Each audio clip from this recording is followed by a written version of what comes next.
سیرت سے انبیاء یا رب چلا دے ہم کو بھی تو نیک راستے، صدقہ ہمیں بھی سیرت انبیاء کا دے۔ الحمد للہ رب العالمین والصلاة والسلام على سید الانبیاء والمرسلین، اما بعد فاعوذ باللہ من الشیطان الرجیم، بسم اللہ الرحمن الرحیم۔ الصلاة والسلام علیک یا رسول اللہ وعلى آلک واصحابک یا حبیب اللہ، الصلاة والسلام علیک یا نبی اللہ وعلى آلک واصحابک یا نور اللہ۔ حضرت امیر المؤمنین عمر بن خطاب رضی اللہ تعالی عنہ آپ کا فرمان عالی شان ہے، ان الدعاء موقوف بین السماء والارض، بے شک دعا آسمان اور زمین کے درمیان میں ٹھہری رہتی ہے۔ کب تک؟ فرمایا حتی تصلی علی نبیک صلی اللہ تعالی علیہ وآلہ وسلم، یہاں تک کہ تو اپنے نبی صلی اللہ تعالی علیہ وآلہ وسلم پر درود بھیجے۔ صلو علی الحبیب صلی اللہ تعالی علی محمد صلی اللہ تعالی علیہ وسلم۔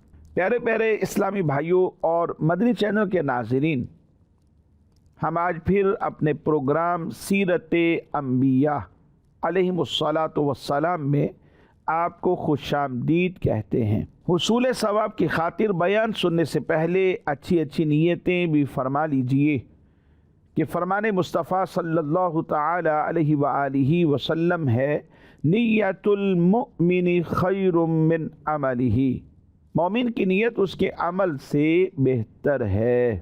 ناظرین، ہمارے آج کے اس پروگرام میں ہم بات کریں گے نبی الانبیاء، امام الانبیاء، خاتم النبیین، حضور سرور دو عالم صلی اللہ تعالی علیہ وآلہ وسلم کے بارے میں۔ نبی پاک صلی اللہ تعالی علیہ وآلہ وسلم کے والد ماجد کا نام عبداللہ اور آپ کی والدہ کا نام آمینہ ہے۔ والد کی طرف سے آپ کا جو نسب ہے وہ اس طرح ہے۔ ایک حدیث مبارک میں نبی پاک صلی اللہ تعالی علیہ وآلہ وسلم نے اسے خود ہی بیان فرمایا۔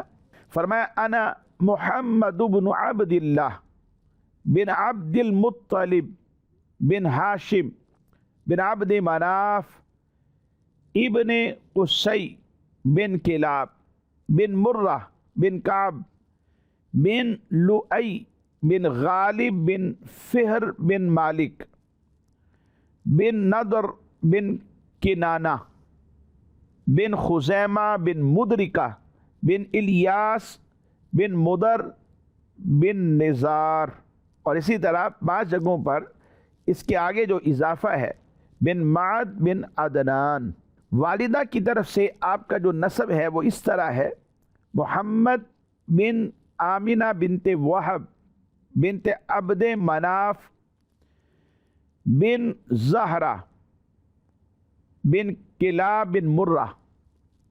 حضور نبی پاک صلی اللہ تعالی علیہ وآلہ وسلم کے والدین کا نسب نامہ کلاب بن مرہ پر جا کر مل جاتا ہے اور آگے چل کر دونوں کے سلسلے ایک ہو جاتے ہیں۔ حضور اکرم سرور دو عالم صلی اللہ تعالی علیہ وآلہ وسلم کا خاندان اور نسب عظمت و شرافت میں دنیا کے تمام خاندانوں سے اشرف اور اعلیٰ ہے، اور یہ وہ حقیقت ہے جس کا آپ صلی اللہ تعالی علیہ وآلہ وسلم کے دشمن بھی انکار نہیں کر سکتے تھے۔ حضرت ابو سفیان رضی اللہ تعالی عنہ جب کہ آپ ابھی ایمان نہیں لائے تھے اور حالت کفر میں تھے، انہوں نے بادشاہ روم ہرقل کے بھرے ہوئے دربار میں اس حقیقت کا اقرار بھی کیا۔ صحیح بخاری شریف میں حضرت امام محمد بن محمد اسماعیل بخاری علیہ رحمۃ اللہ الوالی نے اسے نقل فرمایا۔ تو بادشاہ ہرقل نے جب آپ کے نسب کے حوالے سے بات کی تو انہوں نے جواب دیا کہ نبی کریم صلی اللہ تعالیٰ علیہ وآلہ وسلم ہم میں سے اعلیٰ ترین خاندان والے ہیں۔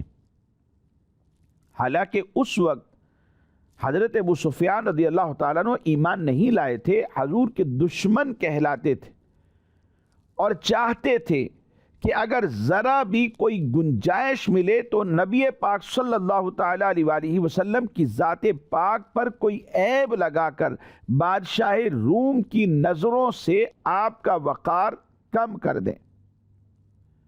یہ چاہتے تھے، لیکن اس کے باوجود اس وقت آپ نے یہ اقرار کیا کہ نبی کریم صلی اللہ تعالیٰ علیہ وآلہ وسلم ہم میں سے اعلیٰ ترین نسب والے ہیں۔ حضرت عبداللہ ابن عباس رضی اللہ تعالی عنہما آپ سے روایت ہے، نبی کریم صلی اللہ تعالی علیہ وآلہ وسلم نے یہ بات ارشاد فرمائی کہ ہمیشہ اللہ تبارک و تعالی مجھے پاک پشتوں سے پاکیزہ رحموں میں منتقل فرماتا رہا، صاف ستھرا آراستہ۔ جب دو شاخیں پیدا ہوئیں میں ان میں سے بہتر شاخ میں تھا۔ اور حضرت سیدنا عباس بن عبد المطلب رضی اللہ تعالی عنہ آپ فرماتے ہیں کہ میں نے نبی کریم صلی اللہ تعالی علیہ وآلہ وسلم سے عرض کی، یا رسول اللہ صلی اللہ تعالی علیہ وآلہ وسلم، قریش بیٹھے ایک دوسرے کے حسب نسب کے اوپر گفتگو کر رہے تھے، آپس میں کچھ کلام چل رہا تھا، اور انہوں نے اس وقت آپ کے نسب پر طعن کیا ہے۔ تو نبی کریم صلی اللہ تعالی علیہ وآلہ وسلم نے ارشاد فرمایا، ان اللہ خلق الخلق فجعلنی من خیرہم من خیر فرقہم وخیر الفریقین ثم تخیر القبائل فجعلنی من خیر قبیلۃ ثم تخیر البیوت فجعلنی من خیر بیوتہم فانا خیرہم نفسا وخیرہم بیتا۔ فرمایا اللہ تبارک و تعالی نے مخلوق بنائی تو مجھے اس کے دو حصوں میں سے بہتر حصے میں رکھا، پھر قبیلے بنائے تو مجھے بہتر قبیلے میں رکھا، پھر گھر اور خاندان بنائے تو مجھے بہتر خاندان میں پیدا کیا۔ چنانچہ میں ساری مخلوق سے بہتر ہوں اور میرا خاندان بھی سب خاندانوں سے بہتر ہے۔ اس حدیث مبارک کی شرح میں بیان کرتے ہوئے شارحین حدیث نے لکھا، یعنی اللہ تبارک و تعالی نے مخلوق بنا کر اس کے دو حصے کیے، ایک عرب اور دوسرا عجم، پھر مجھے بہتر حصے یعنی عرب میں اللہ کریم نے پیدا فرمایا، پھر عرب کو مختلف قبیلوں میں بانٹا تو مجھے بہترین قبیلے یعنی قریش میں رکھا، پھر قبیلوں میں خاندان بنائے گئے تو مجھے بہتر خاندان یعنی بنو ہاشم میں پیدا کیا۔ بس پھر کیا ہے کہ میرا قبیلہ تمہارے قبیلوں سے بہتر ہے اور میرا خاندان تمہارے خاندانوں سے بہتر ہے، اور جب یہ بات ذہن نشین ہو گئی تو پھر جان لو کہ میں خود بھی تمام مخلوق الہی سے افضل ہوں اور میرا خاندان بھی تمام خاندانوں سے سب سے بہتر ہے۔ تو خلاصہ کلام یہ ہے کہ نبی کریم صلی اللہ تعالی علیہ وآلہ وسلم کے پاکیزہ وجود اور روشن نبوی صفات کو بنظر عنایت حضرت آدم علیہ السلام کی مبارک پشت میں محفوظ رکھا گیا۔ اس وجود مسعود کو جوہر محبت سے غذا دی گئی۔ حضرت آدم صفی اللہ علی نبینا علیہ الصلاۃ والسلام اور ان کی اولاد نے آپ سے شرف پایا، اور پھر اللہ تبارک و تعالی نے اس پاکیزہ نوری وجود کو پشت در پشت نزول کا حکم دیا، یہاں تک کہ یہ مبارک وجود بنو ہاشم تک منتقل ہو گیا۔ پس فضیلت اور شرافت کے اعتبار سے نبی اکرم صلی اللہ تعالیٰ علیہ وآلہ وسلم کا مقام اور مرتبہ ساری مخلوق میں وہی ہے جو تمام اعضائے بدن میں دل کو مقام اور مرتبہ حاصل ہوتا ہے۔ ایک فرمان مصطفیٰ صلی اللہ تعالیٰ علیہ وآلہ وسلم سماعت فرمائے، نبی کریم صلی اللہ تعالیٰ علیہ وآلہ وسلم نے ارشاد فرمایا، 3 وجوہ کی بنا پر عرب سے محبت کرو۔ میں عربی ہوں، قرآن مجید عربی میں ہے، اور اہل جنت کا کلام وہ بھی عربی میں ہے۔ اللہ تبارک و تعالیٰ نے قریش کو ایسی 7 صفات میں فضیلت دی ہے جو ان سے پہلے کسی کو نہ دی، نہ ان کے بعد عطا فرمائی۔ اس دوسری حدیث مبارک میں نبی کریم صلی اللہ تعالیٰ علیہ وآلہ وسلم نے وہ صفات بھی بیان فرمائی۔ فرمایا ان میں سے ایک یہ ہے کہ میں قریش میں سے ہوں، دوسرا نبوت یعنی آخری نبی ان میں ہوا، اور تیسری بیت اللہ شریف کی دربانی ان میں ہے، حاجیوں کو پانی پلانا وہ بھی ان میں ہے۔ اللہ تبارک و تعالیٰ نے ہاتھیوں کے مقابلے میں ان کی مدد فرمائی۔ انہوں نے 10 سال اللہ تبارک و تعالیٰ کی عبادت کی، اس وقت ان کے سوا کوئی عبادت کرنے والا نہیں تھا۔ ان کے حق میں سورہ قریش نازل ہوئی جس میں ان کے سوا کسی کا ذکر نہیں ہے، اور فرمایا کہ مجھے جبرائیل امین نے کہا، میں نے زمین کے شرق و غرب چھان ڈالے مگر مجھے بنو ہاشم سے زیادہ فضیلت والے کسی باپ کے بیٹے نہیں ملے۔ ناظرین، قریش اس قبیلے کا نام ہے جس میں سید المرسلین صلی اللہ تعالیٰ علیہ وآلہ وسلم کی ولادت مبارکہ ہوئی۔ اس قبیلے کے اس نام کی مختلف وجوہات بیان کی گئی ہیں۔ ان میں سے ایک یہ ہے کہ حضور اقدس سرور دو عالم صلی اللہ تعالیٰ علیہ وآلہ وسلم کے آباء و اجداد میں سے ایک باکمال ہستی فہر بن مالک ہے۔ ان کا لقب قریش ہے اور ان کی اولاد قریشی یا قریش کہلاتی ہے۔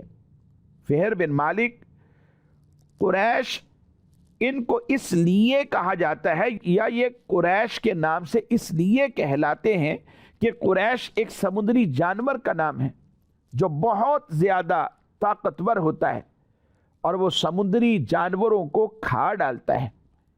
یہ جانور تمام جانوروں پر ہمیشہ غالب ہی رہتا ہے، کبھی مغلوب نہیں ہوتا، اور چونکہ فہر بن مالک اپنی شجاعت اور خدا داد طاقت کی بنا پر عرب کے تمام قبائل کے اوپر غالب تھے، اس لیے تمام عرب والے ان کو قریش کے لقب سے پکارنے لگے۔ حضور نبی پاک صلی اللہ تعالی علیہ وآلہ وسلم کے والدین طیبین دونوں کا سلسلہ نسب فہر بن مالک سے جا ملتا ہے، اس لیے حضور اکرم سرور دو عالم صلی اللہ تعالی علیہ وآلہ وسلم ماں اور باپ دونوں کی طرف سے آپ قریشی کہلاتے ہیں۔ نبی کریم صلی اللہ تعالی علیہ وآلہ وسلم کے دادا ہاشم بڑی شان و شوقت کے مالک تھے۔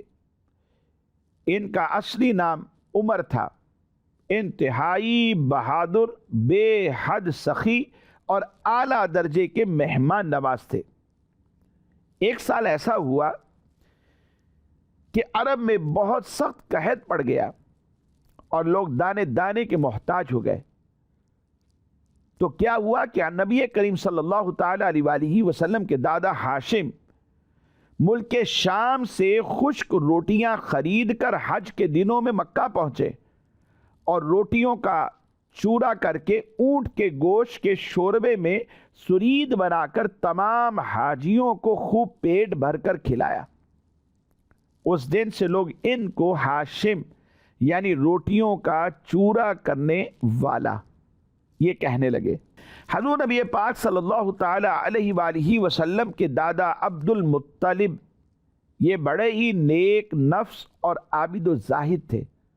غار ہرا میں کھانا پانی ساتھ لے جاتے اور کئی کئی دنوں تک لگاتار اللہ تبارک و تعالیٰ کی عبادت میں وہاں غار حرا میں مصروف رہا کرتے تھے۔ رمضان شریف کے مہینے میں اکثر غار حرا میں اعتکاف کیا کرتے تھے اور وہیں پر جا کے خلوت و تنہائی میں یعنی گوشہ نشینی اختیار کیے ہوئے اپنا وقت گزارتے تھے۔ نبی پاک صلی اللہ تعالی علیہ وآلہ وسلم کا نور نبوت ان کی پیشانی میں چمکتا تھا اور ان کے بدن سے مشک کی خوشبو آیا کرتی تھی۔ اہل عرب خصوصاً قریش کو ان سے بڑی عقیدت تھی۔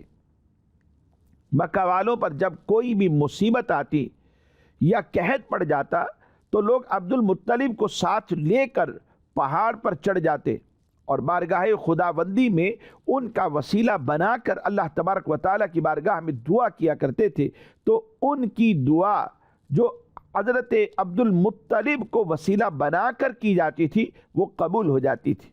یہ لڑکیوں کو زندہ درگور کرنے سے لوگوں کو بڑی سختی سے روکتے تھے اور چور کا ہاتھ کاٹ ڈالتے تھے۔ اپنے دسترخوان سے پرندوں کو بھی کھلایا کرتے تھے، اس لیے ان کا لقب مطعم الطیر، پرندوں کو کھلانے والا بھی تھا۔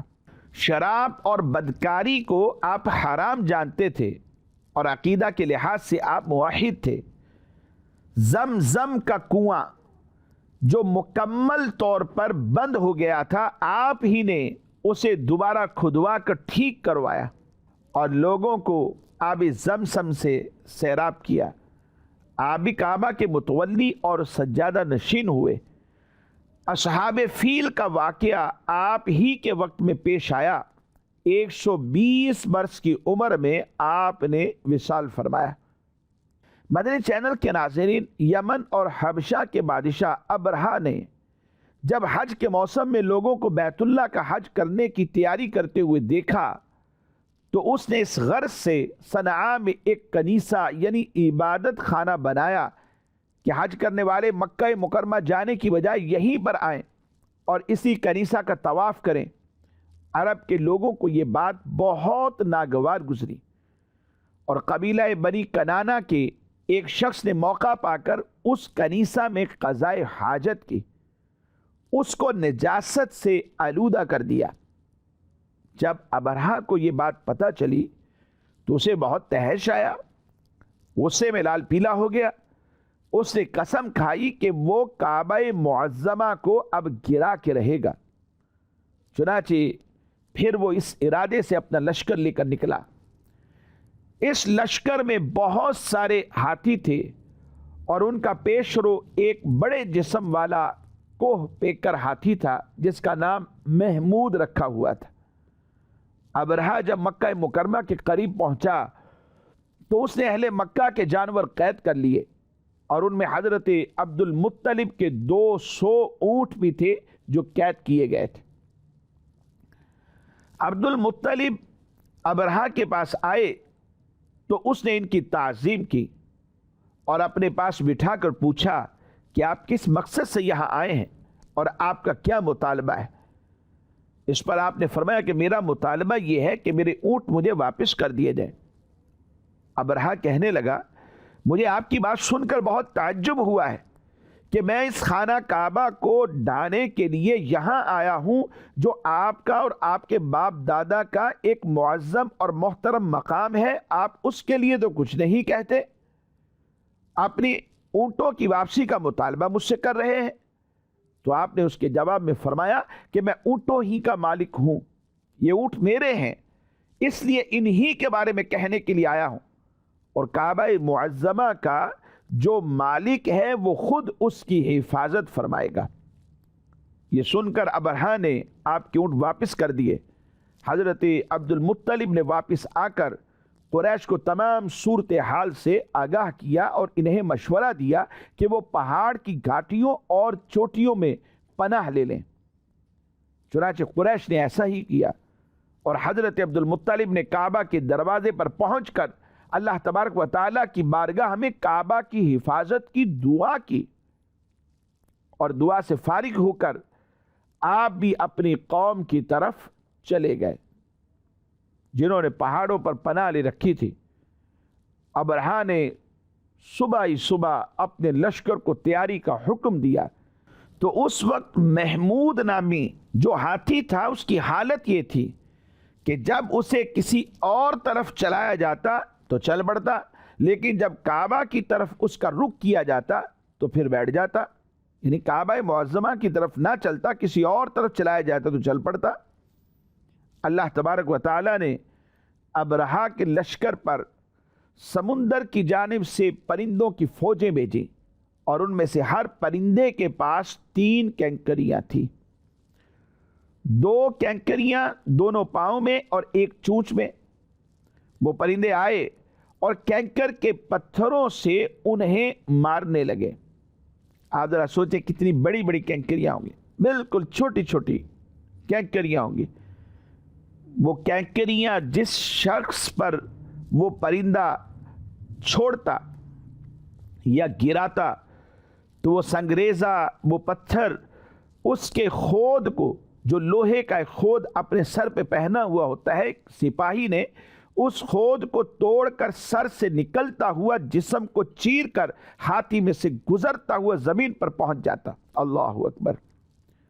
اور ہر سنگریزے پر، ہر اس پتھر پر اس شخص کا نام لکھا ہوا تھا جس سنگریزے سے اسے ہلاک کیا گیا۔ اس طرح ان پرندوں نے ابرہا کے لشکریوں کو جانوروں کے کھائے ہوئے بھوسے کی طرح کر دیا۔ جس سال یہ واقعہ رونما ہوا اسی سال نبی اکرم صلی اللہ تعالی علیہ وآلہ وسلم کی ولادت ہوئی۔ حضور نبی پاک صلی اللہ تعالی علیہ وآلہ وسلم کے والد ماجد حضرت عبداللہ، یہ عبد المطلب کے تمام بیٹوں میں سب سے زیادہ باپ کے لاڈلے اور پیارے تھے۔ چونکہ ان کی پیشانی میں نور محمدی اپنی پوری شان و شوکت کے ساتھ جلوہ گر تھا، اس لیے حسن و خوبی کے پیکر اور جمال صورت اور کمال سیرت کے آئینہ دار تھے، اور عفت و پارسائی میں بالکل یکتائے روزگار تھے۔ قبیلہ قریش کی تمام حسین عورتیں ان کے حسن و جمال پر فریفتہ اور ان سے شادی کی خواہش رکھتی تھی، مگر عبد المطلب ان کے لیے ایک ایسی عورت کی تلاش میں تھے جو حسن و جمال کے ساتھ ساتھ حسب و نسب کی شرافت اور عفت و پارسائی میں بھی ممتاز ہو۔ چنانچہ وہب بن مناف نے بھی اپنی نور نظر حضرت آمنہ رضی اللہ تعالی عنہ کی شادی حضرت عبداللہ رضی اللہ تعالی عنہ سے کرنے کا عزم کیا، اور اپنی اس دلی تمنا کو اپنے چند دوستوں کے ذریعے سے عبد المطلب تک پہنچایا۔ خدا کی شان کہ عبد المطلب اپنے نور نظر حضرت عبداللہ رضی اللہ تعالی عنہ کے لیے جیسی دلہن کی تلاش میں تھے، وہ ساری خوبیاں حضرت آمنہ رضی اللہ تعالی عنہا میں موجود تھی۔ عبد المطلب نے اس رشتہ کو خوشی خوشی منظور کیا۔ 24 سال کی عمر میں حضرت عبداللہ کا حضرت آمنہ رضی اللہ تعالی عنہا سے نکاح ہوا، اور نور محمدی حضرت عبداللہ رضی اللہ تعالی عنہ سے منتقل ہو کر حضرت بی بی آمنہ رضی اللہ تعالی عنہا کے شکم اطہر میں جلوہ گر ہو گیا۔ اور جب حمل شریف کو 2 مہینے پورے ہو گئے تو حضرت عبد المطلب نے اپنے بیٹے حضرت عبداللہ رضی اللہ تعالی عنہ کو کھجوریں لینے کے لیے مدینہ شریف کی طرف بھیجا یا تجارت کے لیے ملک شام روانہ کیا۔